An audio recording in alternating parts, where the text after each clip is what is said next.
Hey everybody, welcome to Obscurities in Miniature, and today I found something that really tickled my fancy that I wanted to share with you guys.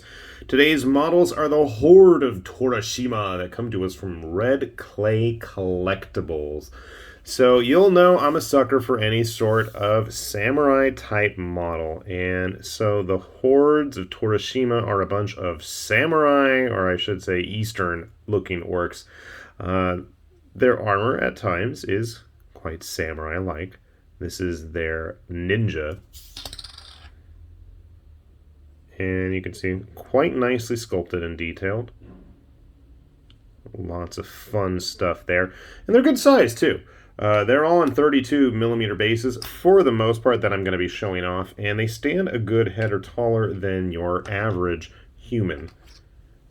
Which is obviously what we want. We want some big strong orcs, right?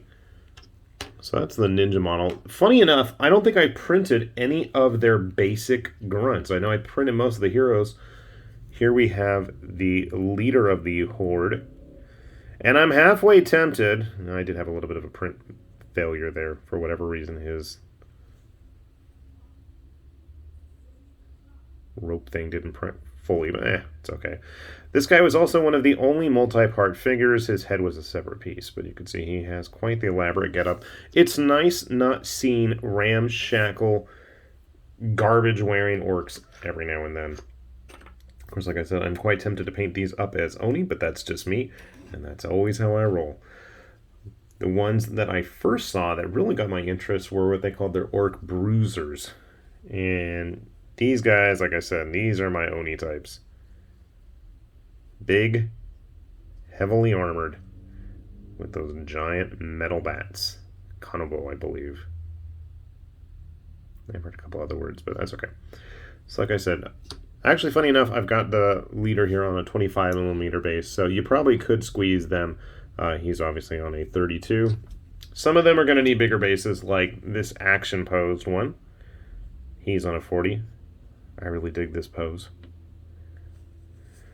I'm really torn if I want to give them green skin or if I want to go red. Or drop them and hopefully not break them. He is a little smaller, but here's one of the coolest ones of the bunch. And that was their quote-unquote Geisha Model. With her little shamisen type thing. Now, she's supposed to have a giant orcish summon behind her that her magic instrument is supposed to be conjuring up. At first I didn't realize this thing is actually hollow. Now I've tried to do a good job of cleaning it out so you can see it's a little shiny there. I didn't realize that at first. Hopefully, if you are interested in these guys, learn from my mistake. Make sure you really clean it thoroughly the first time around. I'm thinking I'll mount her and the summon on the same base. Of course, we could do them completely separate. So like I said, most of these are pretty tall, especially the Bruisers and the boss. The Ninja is probably the smallest of the bunch if you start getting them with other models. You can see now the Shadows of Brimstone and Bushido guys are a pretty good size, especially when compared to a traditional GW figure. Or let's say a Mantic figure. Or let's say a Stargrave figure. That's Frostgrave, not Stargrave. I don't even know what games I'm talking about here. So I think if you're going to use them in a fantasy setting, which most people would do, right?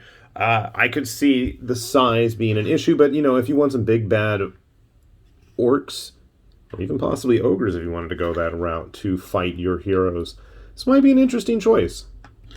It's definitely nice to see something that doesn't look as shoddily thrown together as a lot of orc armor and weaponry tend to look. Not a knock on anybody else's orc designs necessarily.